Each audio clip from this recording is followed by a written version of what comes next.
Rando Nautica? Yeah, I've done a podcast with a guy called Tommy Kelly, and we talked about randonauting. I've had some good randonauting experiences. Have you done it? No, because it's been down apparently, but I just got a notification today that it's back up. Oh, So I was cool. going to try it out. I only added myself to Randonautica a couple of weeks ago, and it was down the following day. So whenever they went down, I was like the day before because I was on Reddit. That's a new thing. When I first went on it, it was something else. I forget. It was through Telegram, and yeah, fascinating experiences. We put it to whatever it was, a couple of miles. Went in the car, and it took us to a forest that my partner wasn't aware of in her own town. She's like, I didn't even know this forest was here. It's just like up out of the way. So that was the first random finding, the random ordin. And then we walked around the other side. There's this big solar setup, little solar panels. And there was a rabbit carved in wood on the side of it. And we've got a group called the Rabbit Hole, which I think we might have even been going to that evening, our discussion group. What was your intention? What were you thinking in the Randonautica? Just show us something.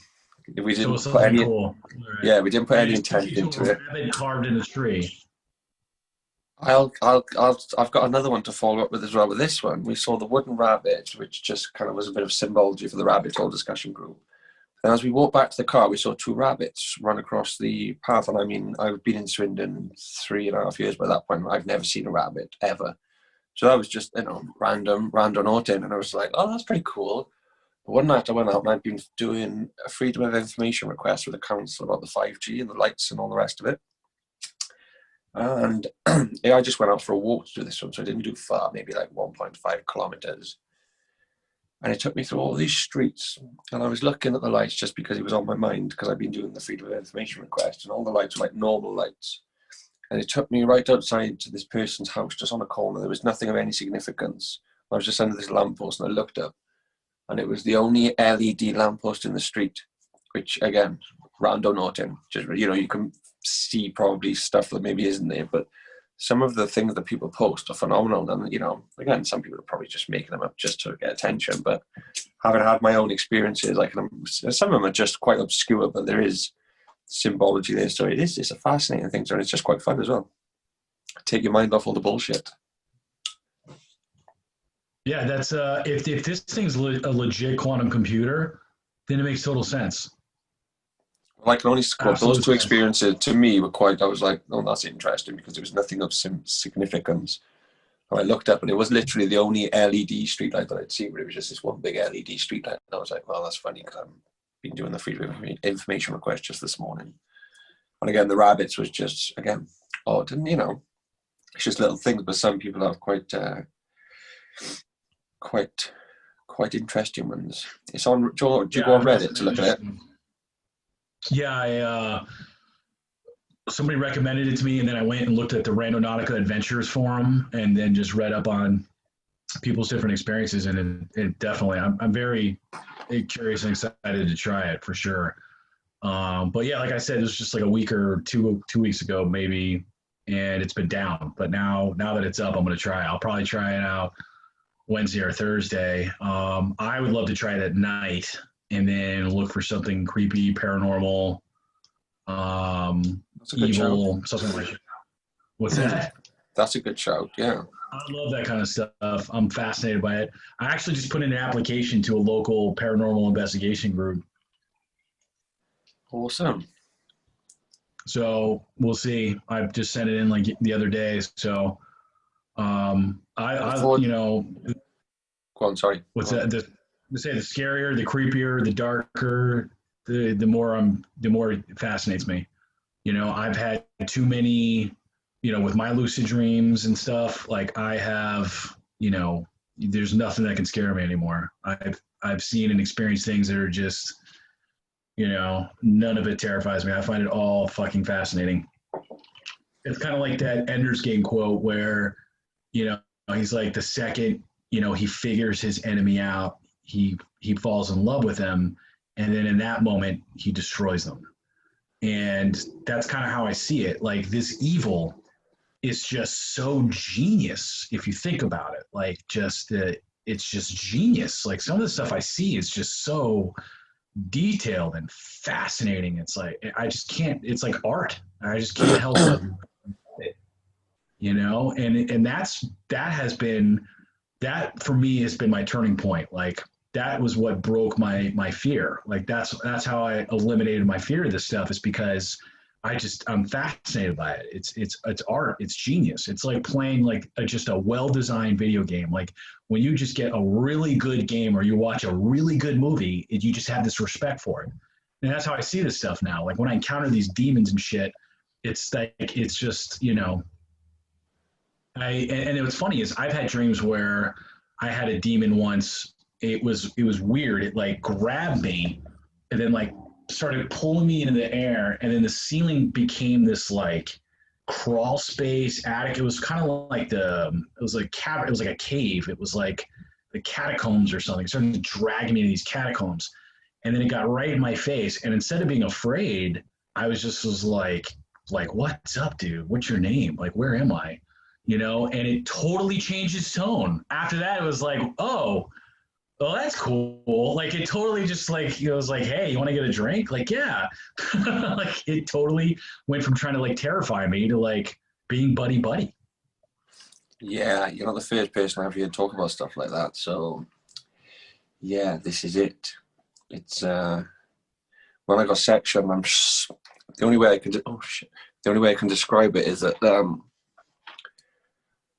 subsequent research, I'm sure they were using voice to skull to try and mind fuck me to death, because the whole experience was just voices, and it makes sense. So I think they tried their best to fucking break me, and they couldn't. And because they couldn't, I was able to come through the other side of it. But had they been able to, I probably wouldn't have. I don't think. I'd still be fucking locked up somewhere now. I haven't experienced any sort of targeting in terms of like in the 3D. I've experienced a lot of targeting in the astral. But I think what I honestly think, and this is one of the reasons why I know they'll never kill me.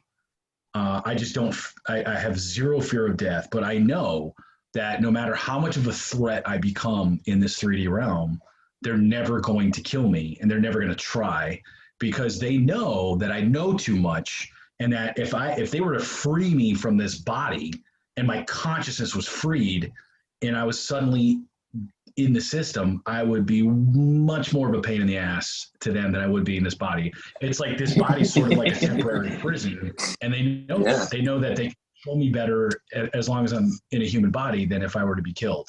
And I know they'll never kill me. But I dealt with I would say targeting, absolutely. And, when I first started lucid dreaming, I dealt with a draconian, an alpha draconian, and it took me several dreams to figure it out. And the moment I figured it out, I stopped having experiences. I stopped experiencing it. It just went away. I've never seen it since. And it sucks because I finally put together a strategy of which I was going to tackle this thing, and then it's never shown its face ever since. Like it knows that it's not going to be the same. You have no power here, my friend. Exactly. It was just like that. But first few times I experienced that thing, that was fear like I've never experienced. It was fear that was so overwhelming and powerful. It felt like this like force field just crushing me to the ground, and I just couldn't move. I couldn't get up. I was like, it's bitch, like the first couple dreams that I experienced this thing. It would linger after I woke up. Like after I woke up, I would see its face for several minutes. Like burned into my vision. I saw that like dragon face. So there must be something that you've bypassed, where perhaps if other people are having similar experiences, the protective mind wipe function of the mind and the brain, do you know what I mean? Which happens in dreams and psychedelic experiences and breakthroughs. You've obviously been able to break through that to be able to bring it back as well. Retain the memory and bring it back. Like I said, a big part of that was falling in love with it. Like I started to see, like I just gained this newfound respect for it. Like it was like, I was like, wow. that is awesome. Like the genius of it, the creativity of it, the artistic, just everything about it. It just was, I just fell in love with it. And it was like I said, that Ender's Game quote, like once he fell in love with his enemy, that was when he destroyed them. That was when he figured them out. And they can't make me afraid anymore. The fear doesn't work. It doesn't work against me. Like I'm not afraid. And because I just think it's fucking so cool. Like anytime I get into an experience, like when I was in the Shadow Realm, my first time there, it was the same thing. It was pitch black, couldn't see anything, but I could hear things, I could sense things, and it was scary at first. But then I just kind of like, I remember I just kind of like put my hand on my heart and I knelt down for a second and I just was like, you know, I just basically recollected myself. And all of a sudden it was like I gained night vision. It wasn't that the darkness went away. It was that suddenly I could just see through it. Like I had night vision goggles. And that was when everything changed. And yeah, it was still creepy and dark or whatever, but it was friendly. Like it was like, oh, finally, like somebody gets us. Yes, that's the whole thing.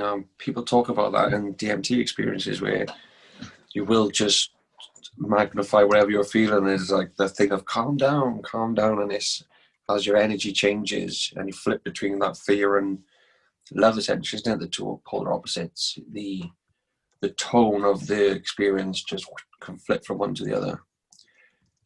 I think it's, I won't quote him because I'm not sure if it is him, but there was someone who described an entity during the DMT experience that put them through the ringer of every emotion the human is capable of. And they were also emotions that we are no longer experiencing within this latest avatar, then shall we call it. This being kind of, as you say, the DNA strands have been reduced, our emotional capabilities as well. There were other, and he said, obviously, words would never do it justice, but the best way you can describe it is he was put through all the different emotions, anger, pain, hurt, through these just experiences. But then there were other things that, there were basically other emotions that we don't experience in this reality, which is a fascinating thing to consider. Have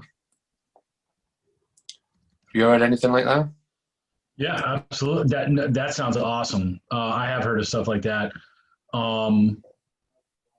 Emotions, though, different emotions. Like I've had experiences where I communicate with things, but we don't say anything. It's just like we're speaking, but through emotion. But like emotion suddenly becomes a language.